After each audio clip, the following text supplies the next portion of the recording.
کوئی بھی چکا دینے والا حادثہ جس میں کہ انسان بے بس ہو تو چانس رہتا ہے کہ وہاں پر نفسیاتی ٹراما جو ہے یا نفسیاتی گھاؤ ڈیولپ کر جائے۔ ہیلو، میرا نام ڈاکٹر شازیہ ہے اور میں اس ویڈیو سیریز میں آپ لوگوں کے ساتھ سائیکولوجیکل ٹراما کے بارے میں اپنا نالج شیئر کروں گی۔ اس کا مقصد یہ ہے کہ آپ لوگوں کو یہ سمجھ ہو کہ یہ کیا ہے اور اس کو کس طریقے سے ٹھیک کر سکتے ہیں، اور خاص طور پہ آپ کو یہ پتا ہو کہ آپ کو کیا یہ آپ کے اپنے ساتھ ہے، آپ خود کو ٹھیک کریں، یا پھر یہ آپ کے آگے پیچھے جو آپ کے سراؤنڈنگس میں جو لوگ ہیں ان میں سے کسی کو نفسیاتی ٹراما ہے تو آپ ان کو کس طرح سے ہیلپ کر سکتے ہیں۔ تو نفسیاتی ٹراما جو ہے وہ کسی بھی چونکا دینے والے حادثے کی وجہ سے بھی ہو سکتا ہے۔ ٹراما کی وجہ سے آپ اپنی زندگی کو ریئل میں انجوائے نہیں کر پاتے ہو، آپ کو نہیں پتا ہوتا کہ آپ جی رہے ہو، ٹھیک ہے؟ تو ایسے کون سے حادثات ہو سکتے ہیں؟ ایک دم سے کوئی قدرتی آفت آ گئی، کوئی سیلاب ہو گئے، کوئی جنگیں ہو گئی ہیں، جیسے ایک دم سے جو ہے وہ کسی کا ایکسیڈنٹ ہو گیا، کسی کے ساتھ گھروں میں ڈاکہ ہو گیا، جنسی زیادتی ہو گئی، یا ایک دم سے جو ہے وہ کوئی بہت ہی قریبی بندہ، کوئی بہت ہی پیارا ریلیشن شپ ختم ہو گیا، تو اس کی وجہ سے ہو سکتا ہے، جس کو ایکیوٹ ٹراما کہتے ہیں۔ اس کے علاوہ یہ بھی ہوتا ہے جو خاص طور پہ زیادہ لوگوں میں ہوتا ہے، وہ ہے کرونک ٹراما۔ اور وہ کرونک ٹراما یہ ہے کہ آپ کو پتہ ہی نہیں ہوتا کہ آپ کے ساتھ کیا ہوا ہے، کیونکہ وہ بچپن میں ہوا ہے، کیونکہ آپ اس وقت بہت چھوٹے تھے، تو آپ کو ایک بچپن میں دبا کے رکھا گیا، جیسے کہ آپ کبھی بھی اپنی بات نہیں کر پائے، جیسے کہ آپ کبھی بھی آپ کو یہ فیلنگ نہیں ہو پائے کہ کوئی آپ کو دیکھتا ہے، آپ کو سنتا ہے، اور ہر وقت آپ کو جیسے کہ ایک خاص قسم کی محنت کرنی پڑتی ہے تاکہ آپ لوگوں کی توجہ حاصل کر پاؤ، لوگوں کا پیار حاصل کر پاؤ۔ وہ آپ کو فیلنگ جیسے بچپن سے کہ کوئی چیز میرے میں کم ہے، وہ چیز جو ہے وہ آپ کی بڑی عمر تک چل سکتی ہے، اور وہ بھی بہت ہی گہرا قسم کا ڈراما ہوتا ہے، اور موسٹلی اس کی کوئی اویئرنیس نہیں ہوتی، لوگوں کو پتہ نہیں ہوتا، لوگوں نے بہت سارے کوپنگ میکینزم شروع کر لیے ہوتے ہیں، لوگ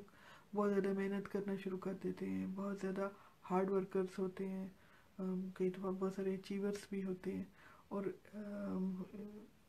لیکن ان کو بھی سمجھ نہیں آتی ہے کہ وہ کیوں کسی جگہ پہ بہت زیادہ جذباتی ہو جاتے ہیں، کسی جگہ پہ بہت زیادہ ٹچی ہو جاتے ہیں، بہت زیادہ کبھی ان کو غصہ آ جاتا ہے یا کبھی ان کو دکھ ہوتا ہے کہ وہ رو پڑتے ہیں۔ بہت ساری جو ایڈکشنز ہیں ان کی بیس میں بھی ڈراما ہی ہوتا ہے کہ لوگوں کو جو پین ہوتا ہے جو بچپن سے ان کے ساتھ چل رہا ہوتا ہے وہ ختم نہیں ہوتا، اور اس کو ختم کرنے کے لیے تھوڑی دیر کے لیے خوشی محسوس کرنے کے لیے وہ ایک ایسے سبسٹنس کا سہارا لیتے ہیں تاکہ وہ تھوڑی دیر کے لیے اپنے ان دکھوں کو بھول جائیں، تو لیکن وہ دکھ ختم نہیں ہو جاتے کیونکہ اس کے ساتھ ان لوگوں نے ایک اور پرابلم اپنے لیے بنا لیتے ہیں، تو بجائے ایک پرابلم کے اس کے ساتھ اور پرابلم شروع ہو جاتی ہیں، تو زندگی کو اس طرح سے نہیں وہ گزار پاتے ہیں، اور ان کے آگے پیچھے کے لوگ بھی ان کے اس بیہیویئر کی وجہ سے ٹراما کا شکار ہو سکتے ہیں، ان کے بچے، ان کی بیویاں، ان کو ایک دم سے جو غصے آ جاتے ہیں، ایک دم سے پھٹ پڑنا، تو ان کے اپنے جو ارد گرد کے لوگ ہیں ان کو ٹراما ہو سکتا ہے اس سے۔ سو ریسرچ میں بھی پتہ چلا ہے جو سولجرز جو واپس آتے ہیں کئی دفعہ جنگوں سے، انہوں نے جنگوں پہ ایسے سینس دیکھے ہوئے ہوتے ہیں، اور جب وہ واپس آتے ہیں تو ایک دم سے وہ کئی دفعہ اپنی اندر کی گلٹ سے، کئی دفعہ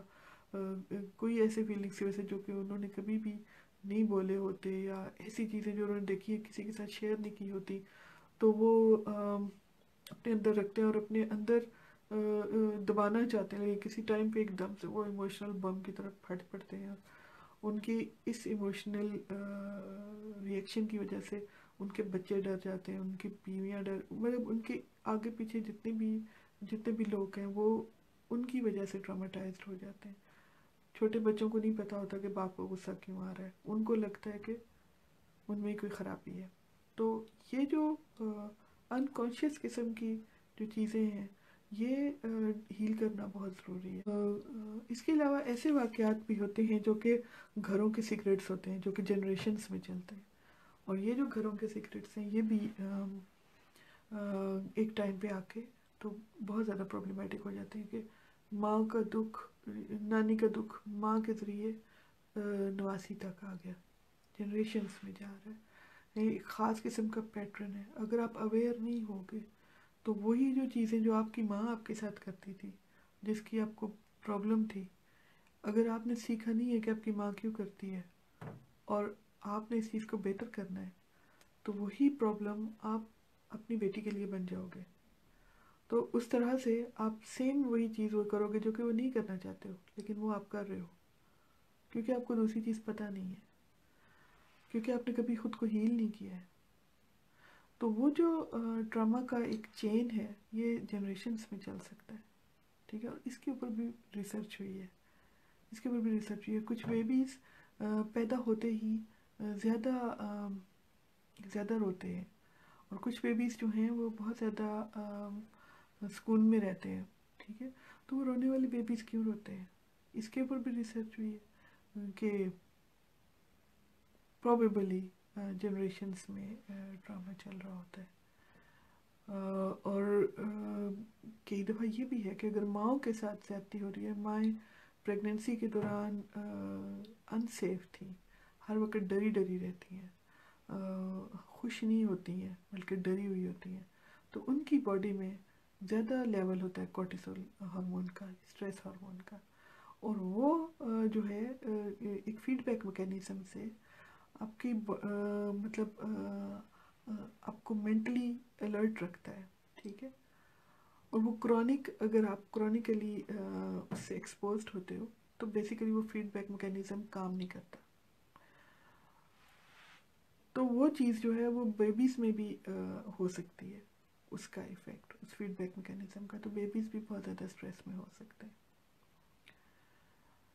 اس لیے بھی یہ چیزیں ضروری ہیں کہ ان کی ڈیپتھ میں جایا جائے کہ یہ اسٹریس کیا ہے، یہ انزائٹی کیا ہے، یہ ڈپریشن کیا ہے، یہ ٹراما کیا ہوتا ہے، یہ ہم لوگوں کے ساتھ کس طرح سے ہم کو تنگ کرتے ہیں۔ جب تک کہ آپ سروائیول موڈ میں رہتے ہو تو آپ لڑتے رہتے ہو، آپ اس کام کے لیے چلتے رہتے ہو، لیکن جیسے ہی آپ تھوڑے سے سکون میں آتے ہو تو پھر آپ کے لیے پرابلمس کیوں ہوتی ہیں۔ ان چیزوں کو سمجھنے کے لیے بھی آپ کو اپنی ذہنی صحت کو سمجھنا بہت ضروری ہے۔ اگر آپ اور زیادہ ڈیپتھ میں جانا چاہتے ہیں، آپ پلیز اس چینل کو سبسکرائب کریں اور لائک کریں، اور تاکہ جب بھی پھر نیا کوئی میں ویڈیو بناؤں تو آپ کو اس کا پتہ چل جائے۔ یہاں پہ کہیں پہ بیل آئیکن ہوتا ہے، آپ اس کو دبائیں، اس میں بھی اس کی وجہ سے بھی آپ کو پتہ چل جائے گا کہ نیا ویڈیو آیا ہے۔ So take care, make life simple.